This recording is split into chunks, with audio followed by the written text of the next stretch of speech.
guys, Evil Otto Jr. here, back with the second half of the review of my Trendmasters 10-inch scale Godzilla collection, which as of yesterday is now complete.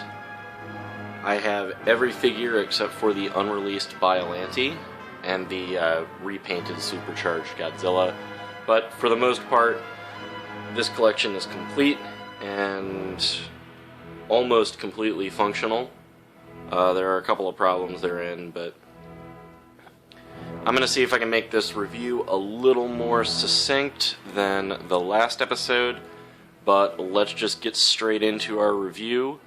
We're going to today be reviewing the Trendmasters Gigan, the Mothra, the Rodan, and the Mecha-Ghidorah. Let's begin.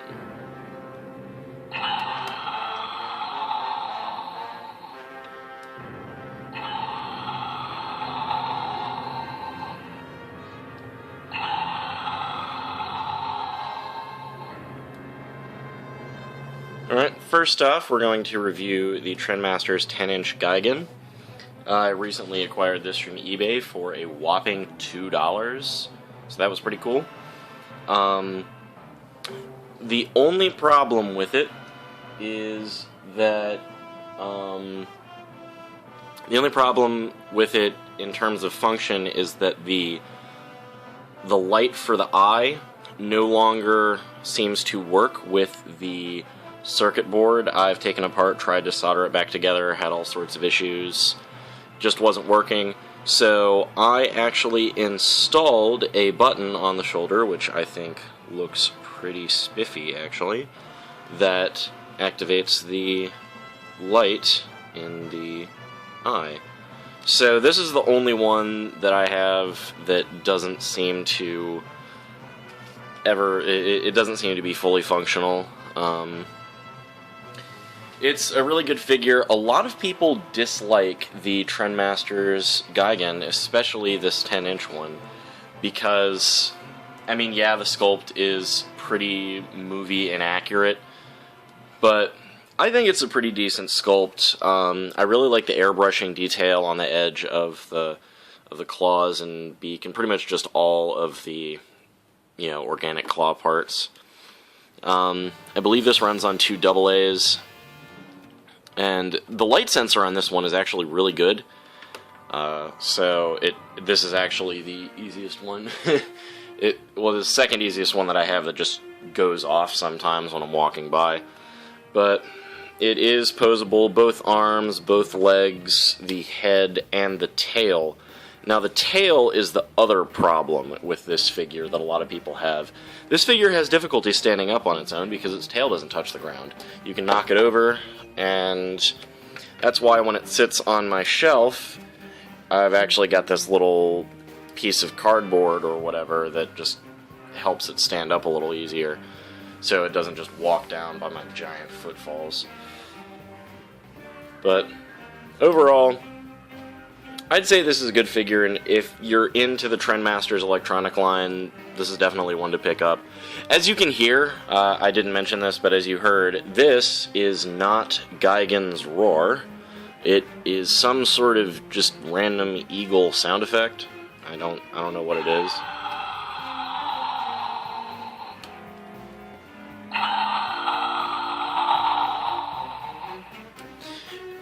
No idea. It must have been one of those monsters that Trendmasters just didn't get the rights for the roar. Kind of like the Space Godzilla. I almost forgot. Here is a size comparison of the 10-inch Gigan to the 4-inch Gigan. But, anyways, not a bad figure. It is admittedly one of the weaker ones in the Trendmasters line, but it's not something that I would say I hate. I actually do really like it, and I'm glad I picked it up.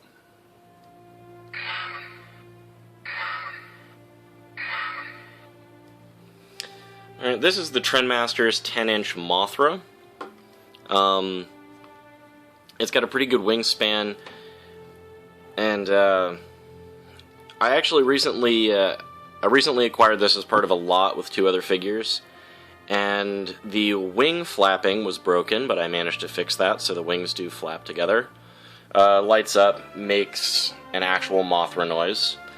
Trendmasters always did have a bit of a weird Mothra sculpt with a really large body compared to the wings, but and a lot of people really hate it, but I used to be one of those people that didn't like it, but since I've gotten a couple of Trendmasters Mothras, I have this and the 6-inch one, which actually I can throw over here to compare the size. Yeah, you can see the difference in size. This is just the 6-inch. This one's also makes noise, kind of.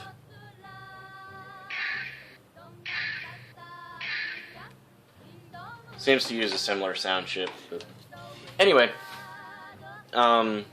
this is a nice figure. It's one of the harder to find Trendmasters ones, and it only has 3 points of articulation, each wing and the head doesn't even really count because it doesn't turn.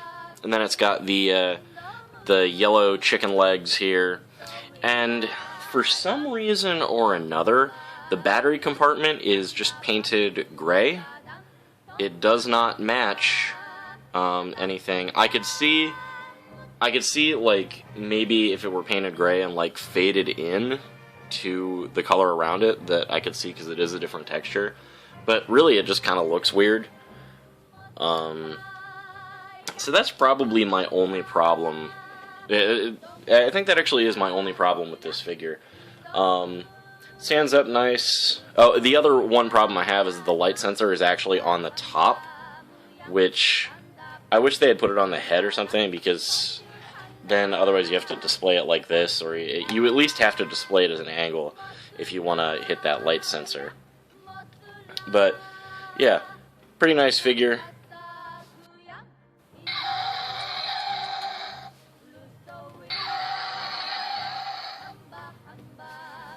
Okay, this is the 10-inch scale Trendmasters Rodan. To my knowledge, this is the first time this figure has been reviewed on YouTube. Really nice figure. It does have the wing flapping that the other winged figures do. Oh, shut up. But this one is unfortunately broken. The previous owner, or one of the previous owners, kind of messed up this wing here and tried to cut it apart. I'm not sure why. I will eventually try to repair that. But the figure is functional. When I got it, the speaker inside it was actually rusted out, so it sounded really bad. So I was able to take it apart and replace the speaker in it. And fortunately now it sounds better. It is a lot smaller than all of the other 10-inch Trendmasters figures. Kind of weird. This is the Rodan compared to the common 10-inch Godzilla. And as you can see, it's a full maybe 2 inches shorter. I'm not sure why they did that. I know that Rodan actually is a physically smaller monster than all of the other ones. But it still doesn't look bad. It's just a little difficult to display, I found. But here it is compared to a, I guess this is technically a 6-inch scale Rodan, but I scale it with I display it with my 4-inch scale figures because it just fits better with them.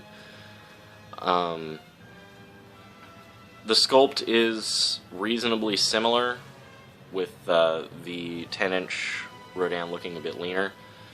It only has I guess 5 points of articulation, the head, the legs, and the wings.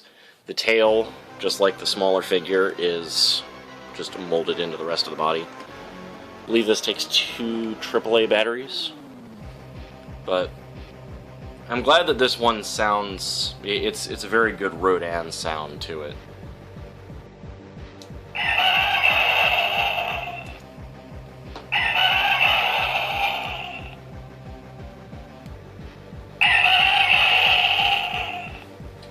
Okay, that's enough.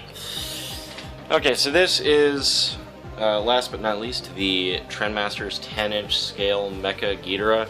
I know the actual monster is called Mecha-King Ghidorah, don't get off my ass. But for Trendmasters purposes, it's Mecha-Ghidorah. This is the whole figure, and my god, I love this figure. This is...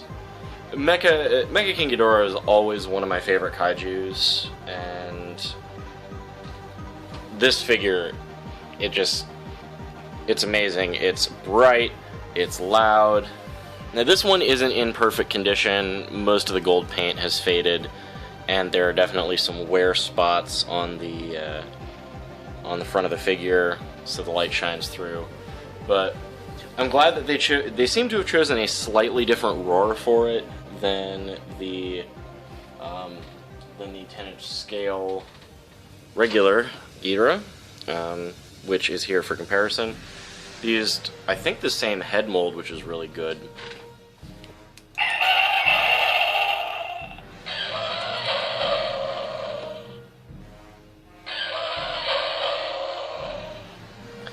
But yeah, there seems to be a small electrical problem in mine that sometimes when you turn it on, it's not very loud. I might take it apart later and see what's going on with that. But that's a comparison of the two roars. And then to compare it to some other Mecha-Ghidorah figures that I have, here is the 4-inch Mecha-Ghidorah from the 40th anniversary collector set. And then here's another figure that I will actually do a separate review on later, the 6-inch scale Snap-on Armor Mecha-Ghidorah. So but as you can see, this is a really cool figure. Takes 2 AAAs just like the Ghidorah. Now, supposedly it's supposed to have the... oh, crap. Supposedly it's supposed to have the... it does actually have the flap mechanism, so that the wings will flap together. The one gripe I have with this figure is that the wings don't come all the way forward. They stay back like this. And I really wish that they would come all the way forward, and I might actually heat form it to come all the way out. I did actually have to heat form it a little bit earlier because one of these wings was really badly bent in. But so I know that I'll be able to modify it slightly, just so that it's easier to display. It takes up a lot more space the way that it is now. But anyway, really cool figure. And if you can find one of these, which will be difficult, if you can find one, definitely pick it up. I've seen these things go for $200 or $300 on eBay before, and I'm really glad that I paid nowhere near that much for this one. I managed to find it with the other two in a lot that I think ran me about $70 for all 3 of them. So, really, really not bad, considering what I could have paid for it. Well, sadly, that is about it for my reviews on the 10-inch Trendmasters Godzilla line. Hopefully you've enjoyed this little insight into the Godzilla toys of the 1990s. I will have more reviews for you soon if I have time. I have lots of stuff that I can go over. So until then, please enjoy this horrible racket.